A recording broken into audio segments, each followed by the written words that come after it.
What's up, everybody? Let's get into it. Go ahead and check some stats real quick on the computer.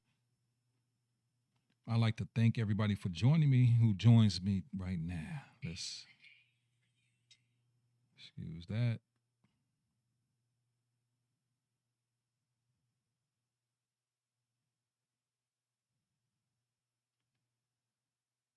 Let's go ahead. I'm going to change this to public. For some reason, every time that I boom, change. All right. Let me go ahead and hit the share button. Bam. So, yo, what's up, everybody? How you guys doing today? Welcome, welcome, welcome. Let me see. I'm at 87%. I'm an old gearhead, meaning I'm a techie, 100% through and through. So I'm always loving to talk about things that can make technology a little bit better. Let me go ahead and change something very quickly. Boom. I think that might help some stuff out real quick.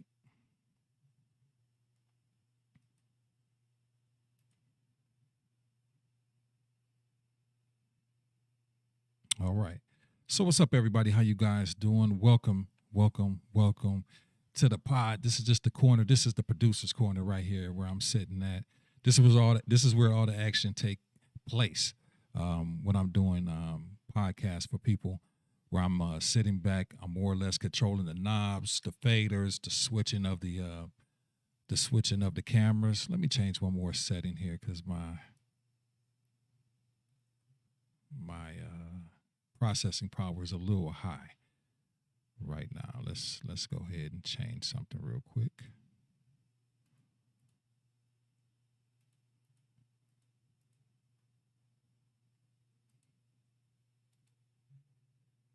Boom, boom.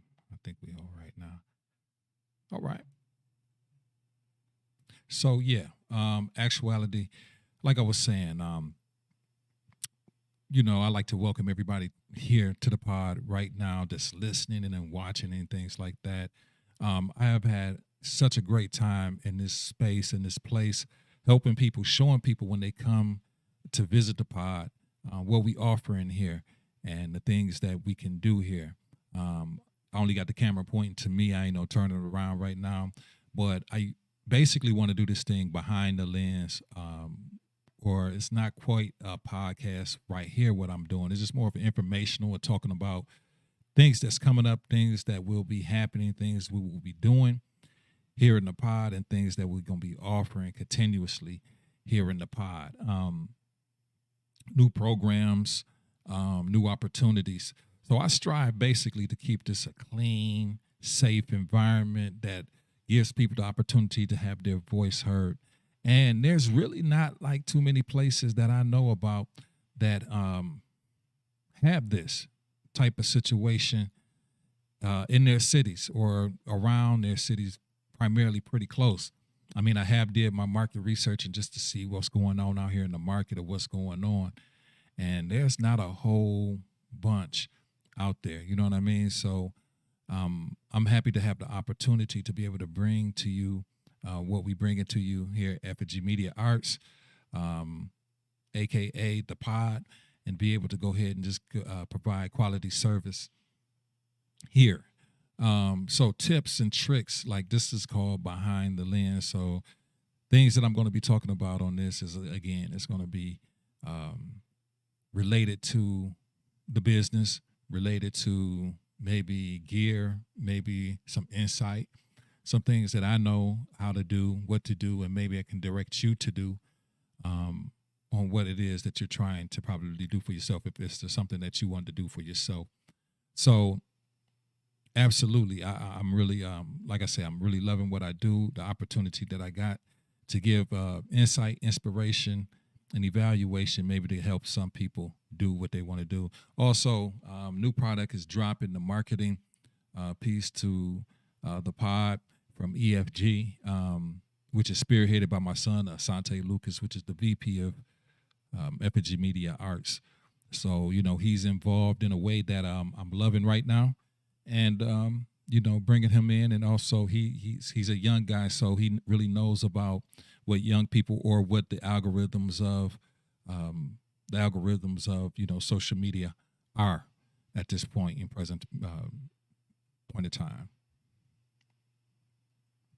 So with that being said, yeah, I would like to talk about a couple of things, like far as when it comes to podcasting and the type of things that you can do to improve your podcasting, even if you're doing it from home for yourself. So let me go ahead and share that one more again.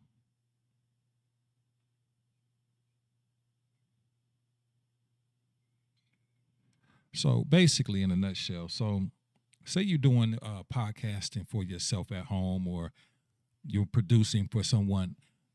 The most important part is usually not the visual. Like a lot of people, and I used to think this growing into the space that I'm at, it was thinking that the best video was the best thing, but it's also video is very important because that's engaging, that bring you into the world of whoever you're listening to or watching.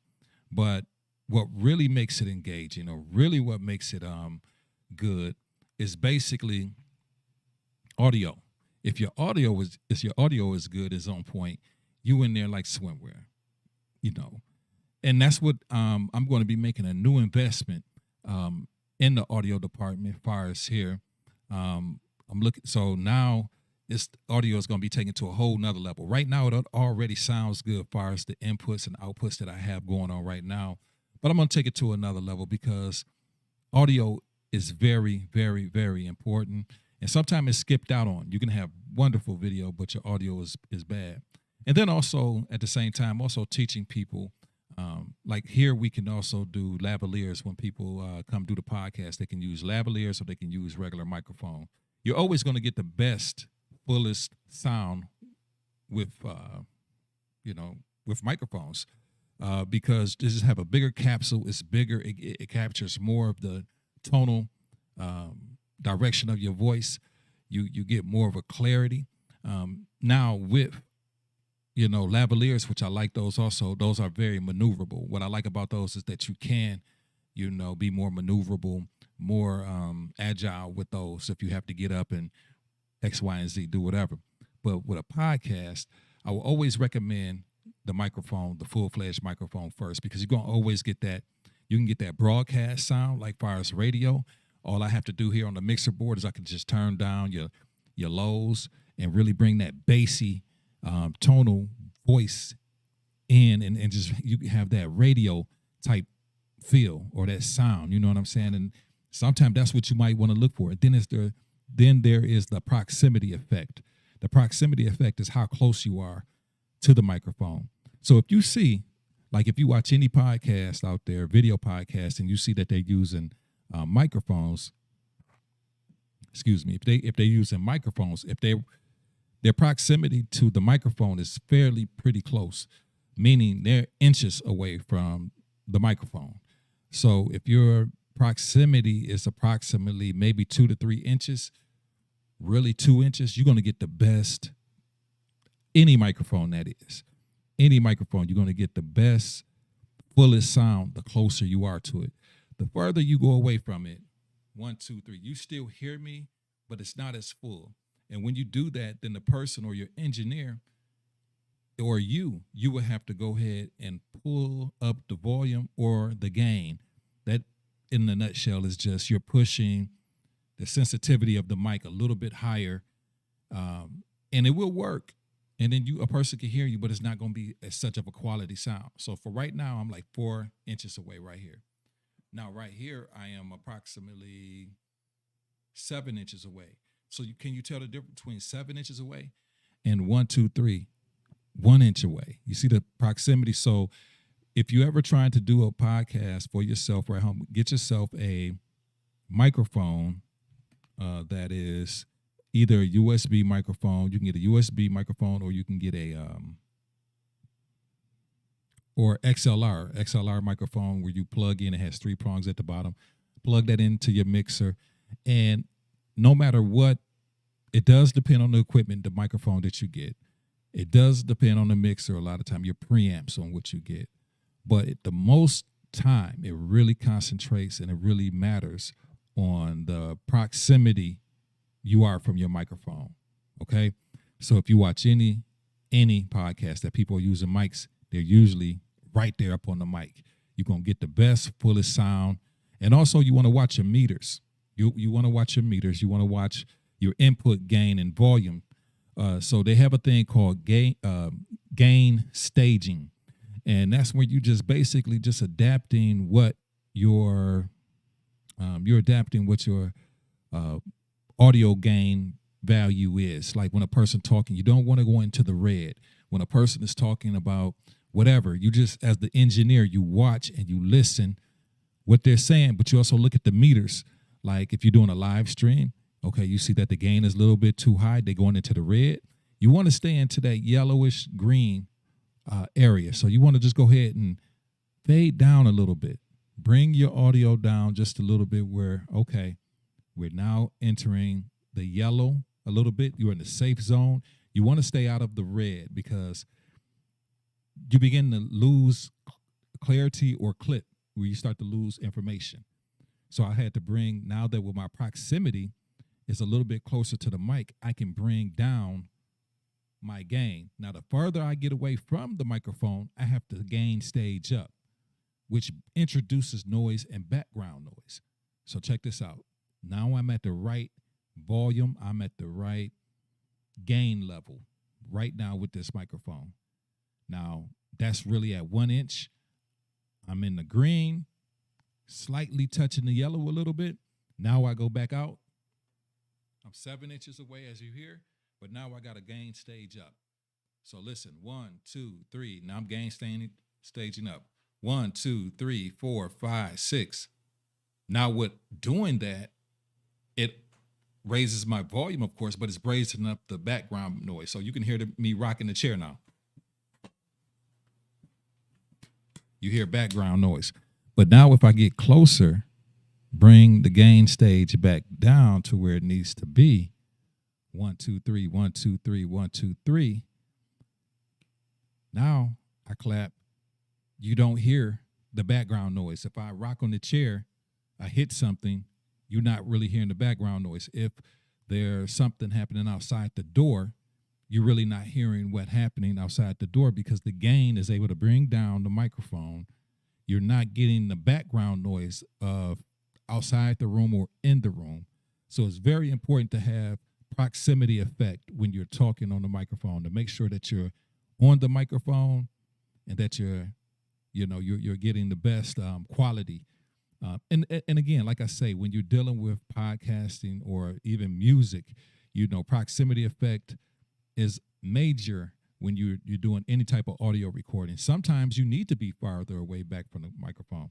But during podcasting, no, you should be on the microphone at least tops. I would give you 3 to 4 inches distance tops that you really want to be, especially if you have guests, because you don't want your spill of what you're saying or your volume to spill over to the next microphone of the person that's your guest or something like that. So you want to, make sure that you're at least 1.5 inches at least for best performance on that microphone, okay, from the head of the capsule of the microphone, if all possible. Now, when you're doing lavalier, for instance, let me see, I'm going to just grab something. Say you're doing lavalier situation, and you want to have it as close to the center of your chest as possible. But say you have a co-host or a person that you're interviewing, you want to have, let me see here, you want to have your microphone as close as possible to the way you're going to be turning. So if I'm turning this way, it's cool to have your microphone over this way. So because if you're talking, this is where the direction of your voice is going to be going. You don't want your you don't want your microphone to be over here, lavalier wise, and you turn this way, because what that's going to do is it's going to force also, again, that person, the engineer, or you're going to have to gain stage up. You're going to have to gain stage up. So you don't want to do that. You want to kind of keep it as low as possible.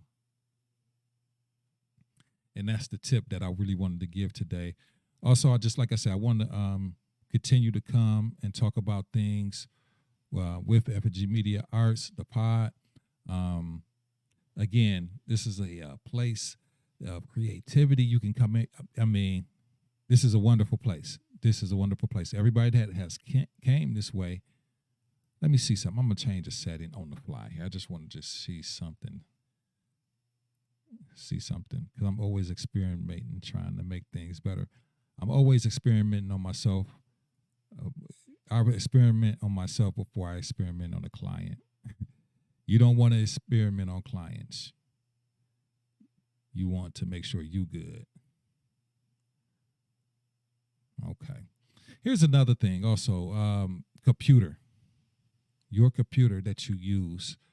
I mean, maybe that might be something that I get into the future, talking about computer, what you should use, how you can get the best, out of your computer that you have, even if you got an older one, bandwidth, things like that. Just because you can stream at 1080p, just because you can have the highest bandwidth possible, or they give you that option inside of your software, doesn't mean that you possibly gotta do that, because what that can do is also put a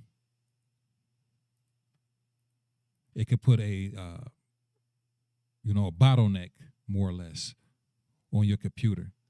And the last thing you need is a bottleneck when you're doing a live stream, because all bottlenecks really do is just it'll drop frames. You will be dropping frames, or a person could initially miss a lot of your message because you got the wrong settings inside of your computer. Like right here at the studio, I have 300 megabytes upload speed, meaning that I can basically stream in 4K if I wanted to. But is it practical?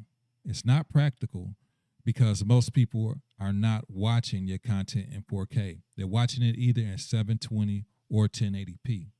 In most cases, a lot of people are using 720 due to their phones or whatever. So you're much in a better place and space to go ahead and have a stream at 1080. I'm sorry, at 720p. A great quality 720p is much better than a low quality 1080p. So just because you can do 4K or just because you can do 1080 doesn't mean that you probably should all the time. Look at the spec sheet of your computer and what you're working with. See what your computer can handle. So what I do here is I stream at 1080p for everything that I do here. But there are only a couple things that you need to do to get to 1080p. You don't have to really run it to the max as far as your computer trying to stream at 1080p. So this is a lesson that I'm going to teach to streamers or to people that want to get into the act of live streaming for others, because settings are, very, very important, because you can get hired for a gig. You get out there, you're thinking, I'm going to max it out. I'm gonna put all my settings 1080p, or I got a 4K camera. I'm gonna stream in 4K. I advise you, know your computer before you do that. And you don't need a computer. You don't need a computer that is it's just off the chain. Hold on a second here. You don't need a computer that's off the chain to really be able to do this type of work. You just got to know the type of equipment that you have. So the computer that I'm working on is not a brand new computer. This is my streaming computer. I have an editing computer. I have two editing computers, and I got one of those that can stream. but this one here is a primarily stream computer. But I know the limitations in how to get good quality out of this computer. So all you need to really have for 1080p live streaming at 30 frames per second is roughly around 6,000 kilobits per second. That's 6 megabytes upload, okay? And most programs, or most service programs with Comcast, AT&T, that's basic, you know what I mean? You can do that. And then just really pull up your activity monitor if you're using a Mac, or use your task manager if you're using a Windows computer, and you'll be able to understand what your CPU usage is and your GPU usage is. Like right now, I'm streaming right now, but when I'm doing it for clients, I'm always listening for any breakups in the headphones. I'm always looking for stuttering. I'm always looking at the task manager to see what my memory usage is, my CPU usage, my GPU usage. Sometimes I take the headphones off slightly just to see if I can hear the fans ramping up, just to see if there's anything that is pushing beyond the limit. So even with a 1080 stream right now at 6,000 kilobits upload speed, I'm only at 60, running in between 50 to 65% usage for the CPU, which is cool. So, and the more you start adding different features or main things or other things going on inside of the computer, then your usage will go up. So that's why you want to make sure that you test with yourself, get a baseline where you can get good quality. And, from there, test. Because the last thing you want to happen is anybody pay you any amount of money. I don't care if it's $5 and you have a crap show, or you dropping signal, or you're dropping audio, or the computer crashes because just too much usage is happening. So you don't want that to happen. And, so I'm here to teach you and go through a lot of things that I know. Like I said, I've been doing this portion for 10 years. I've been live streaming for roughly 8 years. Before live streaming was really a thing, I was doing this for a long time. So I'm expert mode. I'm expert mode. Definitely know how to do this. Luckily, I got into streaming before it became trendy. So when it did become trendy, I already was ahead of the game. So, I got a lot of information that could help you understand. And I'm still learning, because the market is changing all the time. Equipment is changing, but the fundamentals never really change. Like sports, the fundamentals don't change on what it is that you're doing. So again, we're going to talk about audio here. We're going to talk about bit rate. We're going to talk about video. We're going to just talk about a lot of things that can help you up the quality. Or you can just come here to the pod and we do it for you. Here in the pod, my plug before I get up out of here is that we are, again, located in basically Pontiac, Michigan, roughly. You know what I'm saying? I'm 34 seconds outside of the city limits of Pontiac. But I'm here in Bloomfield off of Woodward, right by St. George's. What we do here is live streaming, podcasting, audio recording. If you have an announcement and you need a special professional place to do it, you can come here and get it recorded. If you need sound, sound, professional, great sounding audio, you can come here and get that done. Along with the podcasting, you can have phone calls, you can have a call-in show. We have the capabilities to do really pretty much any and everything that you need to get done on a media standpoint. Here we can also house 1 to 6 people, participants. At the table that you don't see behind, but you see in most of the time, you can sit 1 to 3 people at that table. 1 to 3 people can sit at that table. So if you have 2 on one side, 1 on one side of the table, 1 on the other side, and 1 in the middle, that could be your guest. So we got 3 basic seating people right there. And then on each side of the wall, we got space for one seat over to the left, one seat over to the right. That go 5. Or we can have two to the right, 2 to the right, 1 to the left. Then you got your 6. We got ability audio-wise for microphones up to 6 people. Typically, the regular podcast is usually 1 to 4 people. It never really kind of goes over that much amount. But, here we're in a unique position because I got the equipment and we can make it happen. So 1 to 6 people typically is where I'm coming from. In right now is in between 2 to 3 people usually looking to do it. So we can do a lot of stuff here. I'm just happy. I'm blessed. I'm glad that you guys tuned in. I'm going to keep this up on YouTube and Facebook. I'm going to do this pretty much fairly often so you guys can get the gist of what's going on here at the pod. It was very important for me to be able to go ahead and, lay out and run out a situation like this where people got a chance to go ahead and have something quality and something great in their backyard where I'm from. But those in YouTube land, you come into the Detroit metro area, come holler at your boy. These is for the people that's on the YouTube land. This is for the people that's on YouTube land. For people you get into the Metro Detroit area, you need some place to come do your podcast. You come here to the pod. You understand? You come here to the pod. We're going to get you right. We're going to get you right. You always going to look good and you always going to sound good. As you can hear, we sounding real good right now.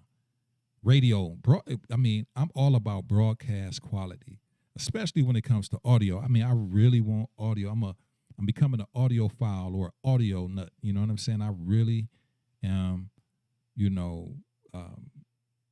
I'm really serious about making audio sound like as best as it possibly can, because it's very important. Like, people don't realize, even in regular video, we worry about the video so much that we forget about the audio. And the audio is very, very, very important. It's like the most important thing, You can fix video in a lot of cases. You can cover video up. But a lot of times you can't cover audio up. You really can't. So it's especially important that we get audio right. I'm going to try one more thing before I let you guys go here. Nope. I'll try it tomorrow. With that being said, you guys, you keep God first, family second, and you third. And in that order, you should never be made last, because the last is always made first. And like I said, we got some new audio equipment coming in. We about to even sound even better. This right here also is a Behringer. This is a Behringer ZX1202 USB. Now, this is a good mixer. Actually, it's a very, very good mixer. I've been using it for a long time for music. Basically a lot, you know what I'm saying? It's a 4-channel or 4 input. You can do a lot of stuff with it. But this is very good. I really like this mixer. But it's time to go ahead and, retire it a little bit. I ain't going to retire it fully. I'm going to let my son, because he's DJing, so I'm going to let my son get this and, he work with it. But I got something new coming that's going to even push the pod to leave it even further. So we got the cameras, we got the audio, we got the lights and the action, you know what I mean? So welcome to Behind the Lens and welcome to the pod, y'all. This is Sante. I am